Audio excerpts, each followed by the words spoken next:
আমার আজকের রেসিপি দেশি হাঁস ভুনা। আর আজকে আমি এই হাঁসটি বাটা মশলায় ভুনা করে দেখাবো, খুবই সহজ পদ্ধতিতে। আর আমার মতো ভাবে রান্না করলে হাঁসের কোনো বাজে স্মেল আসবে না। আর এই শীতের মৌসুমে হাঁসের মাংস খেতে খুবই সুস্বাদু হয়। আর আপনারা যদি আমার চ্যানেলটি সাবস্ক্রাইব না করে থাকেন তবে এখনই সাবস্ক্রাইব করুন এবং আমার আরও নতুন নতুন ভিডিও সবার আগে পেতে পাশে থাকা বেল আইকনটি ক্লিক করুন। তো চলুন দেখে নিই কিভাবে খুব সহজে হাঁসটি ভুনা করা যায়। এখানে আমি একটি দেশি পাতি হাঁস নিয়ে নিয়েছি। আর হাঁসটি আমি খুব ভালো করে পরিষ্কার করে মাঝারি সাইজের টুকরা করে কেটে নিয়েছি। আর আমি এখানে হাঁসের স্কিন সহ নিয়েছি। আমার এখানে হাঁসের মাংস আছে 1 কেজি পরিমাণ। আর এই হাঁসের মাংসে অবশ্যই চামড়া বা স্কিন সহ নিতে হবে, তা না হলে হাঁসের মাংসের আসল টেস্ট আসবে না। একটি কড়াইয়ে আমি সয়াবিন তেল দিয়ে নিলাম 1/3 কাপ। তেলটা গরম হয়ে আসলে এর মধ্যে আমি দিয়ে দিচ্ছি 1 কাপ পরিমাণ পেঁয়াজ কুচি। যেহেতু হাঁসের মাংসে এমনি তেল থাকে তাই আমি তেল একটু কম দিলাম। এখন আমি পেঁয়াজটা নেড়ে নেড়ে একটু ভেজে নেব।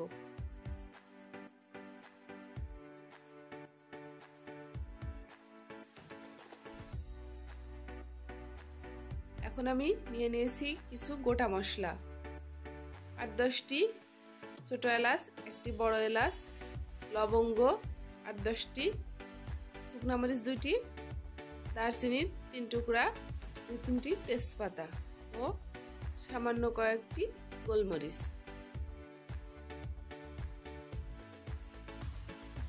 এগুলো এখন আমি কিছুক্ষণ একটু ভেজে নেব।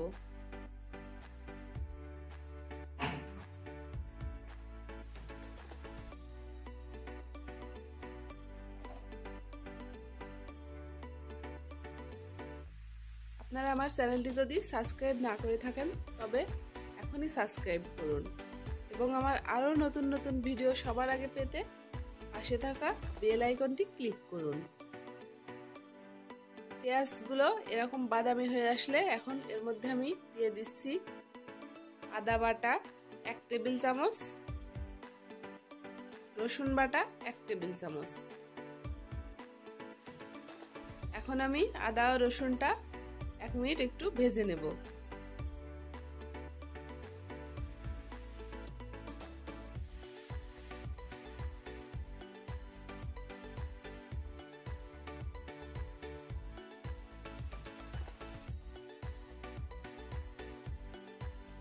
এখন আমি দিয়ে দিচ্ছি শুকনা মরিচ বাটা 1 টেবিল চামচ,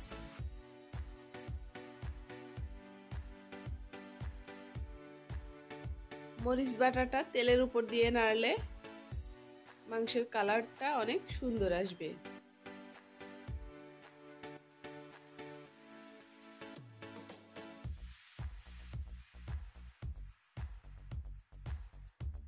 দিয়ে দিচ্ছি ধনিয়া গুঁড়া 1 টেবিল চামচ, হলুদ গুঁড়া 1 চা চামচ,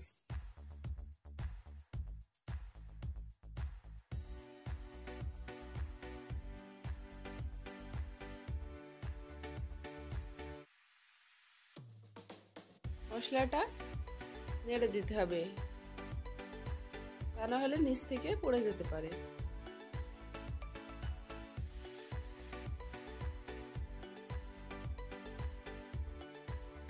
এখন আমি এর মধ্যে দিয়ে দিচ্ছি জিরা বাটা 1 টেবিল চামচ,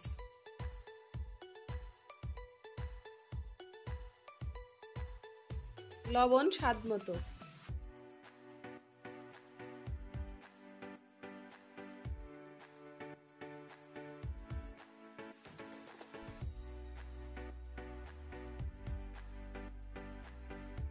এখন আমি এর মধ্যে দিয়ে দিচ্ছি সামান্য পানি। পানি দিয়ে এখন আমি মশলাটা কিছুক্ষণ কষিয়ে নেব।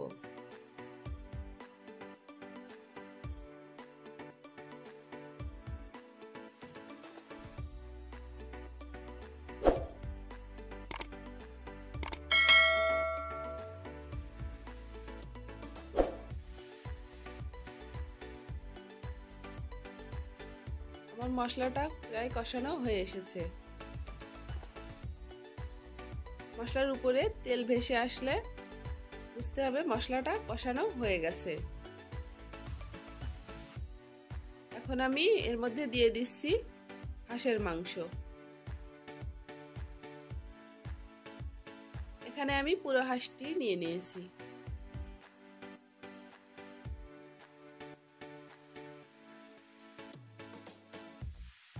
এখন আমি হাঁসের মাংস খুব ভালো করে এভাবে নেড়ে নেড়ে কষিয়ে নেব।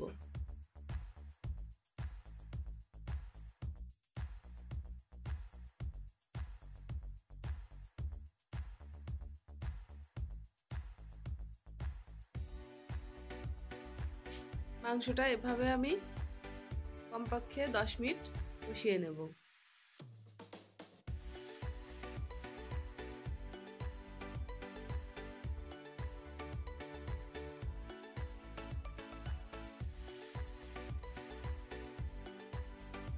আমার মাংসটা কষানো প্রায় হয়ে এসেছে।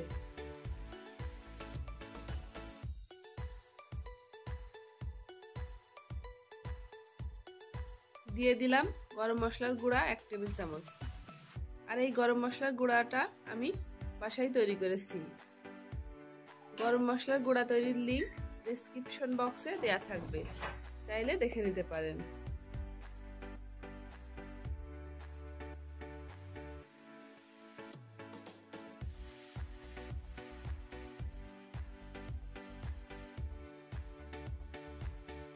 আমার মাংসটা কষানো হয়ে গেছে। এখন আমি দিয়ে দিচ্ছি গরম পানি।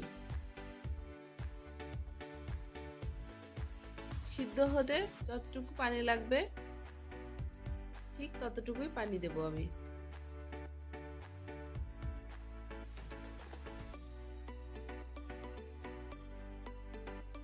অপেক্ষা করছি মাংসটা ফুটে ওঠার জন্য।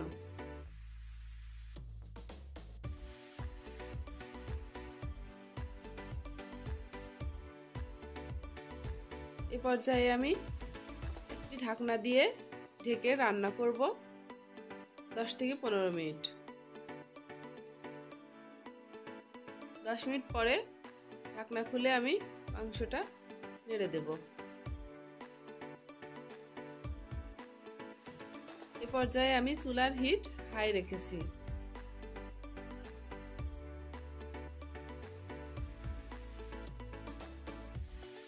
আবারও আমি ঢেকে রান্না করব 10 থেকে 15 মিনিট।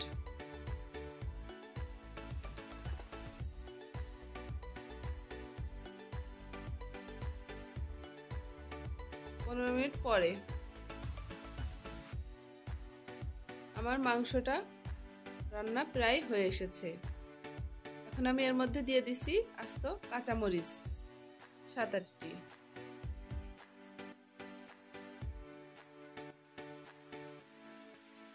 দিয়ে দিচ্ছি ভাজা জিরার গুঁড়া 1 চা চামচ।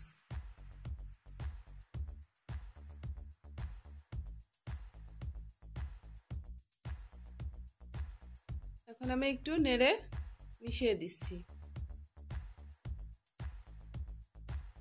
এই পর্যায়ে আমি চুলার হিট লোতে করে 10 মিনিট ঢেকে রেখে দেব।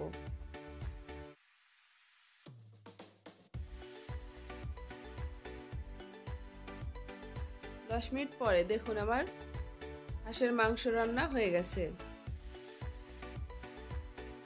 দেখতে যেমন লোভনীয় হয়েছে, খেতেও অনেক সুস্বাদু।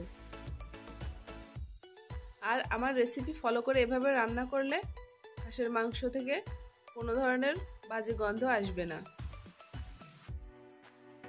আর এই হাঁসের মাংসটা আপনারা যে কোনো কিছু দিয়েই খেতে পারেন, ভাত, রুটি, পরোটা, চিতই পিঠা, পোলাও, যে কোনো কিছুর সঙ্গে। আর আমার রেসিপিটি যদি আপনাদের ভালো লেগে থাকে তবে অবশ্যই একটা লাইক দিবেন এবং শেয়ার করতে ভুলবেন না। সবাই ভালো থাকবেন। আল্লাহ হাফেজ।